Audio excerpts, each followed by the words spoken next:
अगर वचन नहीं तो हीलिंग भी बनी नहीं रह सकती, डिलीवरेंस भी बनी नहीं रह सकती। अगर वचन ये नहीं मैं आपको दूं तो एक एक वचन पावरफुल है। ये जब मैं पढ़ता हूं इसे मैंने एक टारगेट रखा होता है, इतने चैप्टर मैंने रोज पढ़ने हैं, इतने नए नियम से पढ़ने हैं, इतने मैंने प्रोफेटिक बुक से पढ़ने, इतने पुराने नियम से पढ़ने, और कभी कभी भजन संहिता नीति वचन से पढ़ने। और जिस दिन आप वचन नहीं पढ़ते हो आप बेचैन रहते हो और आपको एक भूख लगी रहती है अंदर से, आज पढ़ा नहीं है कुछ, चलो भागो उधर। जैसे नशे वाला व्यक्ति जाता है ना हर वक्त, उन्हें पता आज सिगरेट लाई नहीं, दिल च काऊ हो ही जाता। हाँ, आपको वचन के लिए वो काऊ होना चाहिए। हाँ, आपको ऐसा अटूट हिस्सा बनाना है वर्ड। आमीन। आप देखो एक चीज लिखी है, कहता जवान को ज्ञान और विवेक मिले। यही विवेक था जिसके कारण यूसुफ ने पोतीफर की पत्नी के साथ गलत काम नहीं किया था।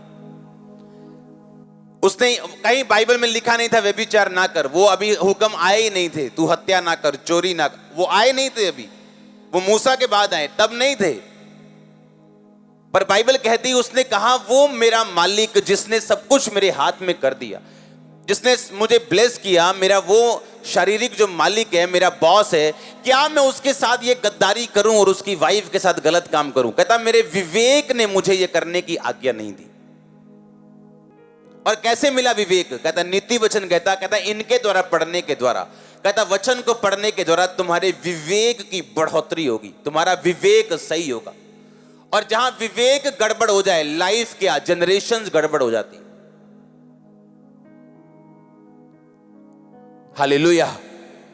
विवेक जहां गड़बड़ हो गई, जहां विवेक की गड़बड़ हो गई, वहां मैंने कहा लाइफ नहीं जनरेशंस खत्म हो जाती। लाइफ नहीं मैं कह रहा हूं, जनरेशंस की बात कर रहा हूं।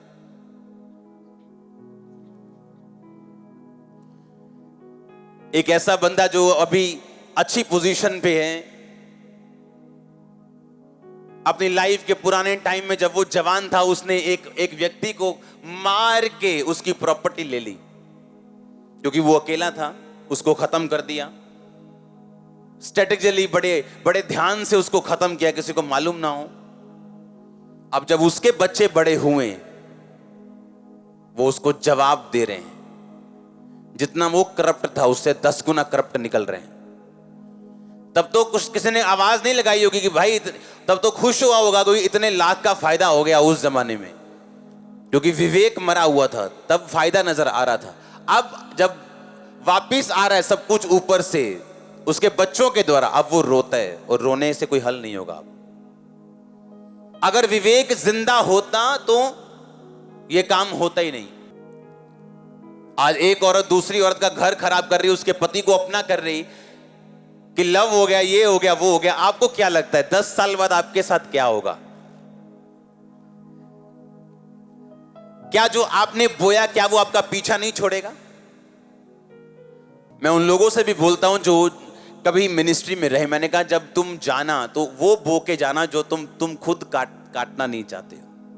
हाँ, वो मत बोना जो तुम काटना नहीं चाहते, वही बो के जाना जो तुम काटना चाहते हो, क्योंकि जो तुम बो के जाओगे तुम्हारा परमेश्वर तुम्हें वही वापस करने वाला। तो मुझे चिंता नहीं कोई क्या करे, मुझे इतना मालूम है जो तुम बो के जाओगे वो सेम तुम्हें काटने को मिलने वाला है। और इसीलिए धर्मी जन ज्यादा शांत भी रहते, उन्हें मालूम है कि उनका परमेश्वर जीवित परमेश्वर है, और जो सब चीजों को वापस करेगा सूद समेत, ब्याज समेत। लिखा अगर तुम नीति वचन पढ़ो तो तुम विवेक पाओगे। विवेक ऐसी चीज है, कॉन्शियस ऐसी चीज है कि अगर कोई चीज बाइबल में नहीं भी लिखी, आपका विवेक बता देगा कि यह गलत है। लिखा है बाइबल में अफीम ना खाओ, लिखा कहीं अफीम ना खाओ। हाँ, तो खाते क्यों नहीं? आपका विवेक जानता है ये क्या है, गलत है। अब्राहम को कहां लिखा था बाइबल में, तूने अपना 10वां हिस्सा बोना? उसका विवेक जानता था 10वां हिस्सा देना। उसके बाद मूसा ने कहा, उसके बाद प्रभु यीशु मसीह ने भी सेम कहा। यह किसी व्यवस्था से जुड़ा हुआ नहीं है टाइथ देना, यह व्यवस्था से पहले और व्यवस्था के बाद का भी। और लोग वेट करते हैं, मालूम, वेट करते हैं, इंतजार करते हैं कब परमेश्वर रास्ते खोले। और उनको पूछो, क्या तुम पैसा बोने वाले हो प्रभु के कामों में? नहीं। कभी टाइट बोया? नहीं। कभी बीज बोया? नहीं। किस चीज का इंतजार कर रहे हो? अगर बीज बोया ही नहीं तो फसल का इंतजार क्यों कर रहे हो भाई तुम? हालेलुया। और हम तब बीज बो के बड़े हुए जब हमारे पास सिर्फ वही बीज होता था काम करने के लिए, ये करने के लिए, जरूरी काम करने के लिए। हमने ऐसी ऐसी सिचुएशन में बोया और एक बैग होता था भरा बैग पैसों से, एक ही बैग, वो पूरा का पूरा बो देना और उसमें से 2 लाख 4 लाख भी ना रखने कि इमरजेंसी कहां से करेंगे।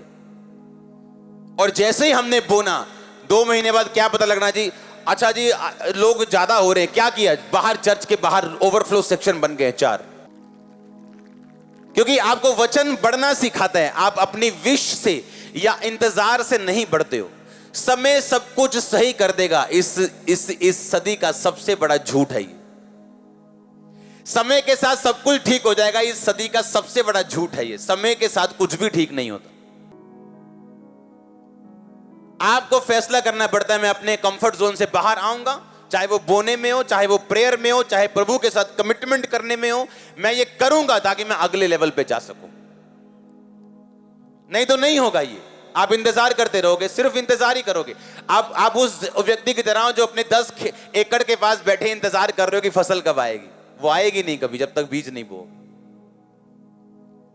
पर ये शिक्षा कौन देता है आपको? वचन आपको शिक्षा देता है। जब आप वचन पढ़ते हो आपको मालूम होते हैं कि ये काम मैंने करना है, ये बिब्लिकल है, ये परमेश्वर का रूल है, ये आत्मा का एक कंडीशन है उसकी। कहता अगर तुम नीति वचन पढ़ो तो तुम्हें ज्ञान मिलेगा और विवेक मिलेगा। ये किस ज्ञान की बात कर रहा है? ये वो ज्ञान की बात नहीं कर रहा जो हम स्कूलों कॉलेजों में इकट्ठा करते हैं। वो शारीरिक ज्ञान है, वो भी इकट्ठा करना जरूरी है। लेकिन उस ज्ञान की परमेश्वर इसमें बात कर रहा है जो आपको परमेश्वर हेवनली तरीके के साथ, ईश्वरीय रीति के साथ देता है। जैसे ये ज्ञान कि ओ चेयर सेक्शन के पास कोई स्किन कंडीशन हील हो रही, ये ज्ञान है।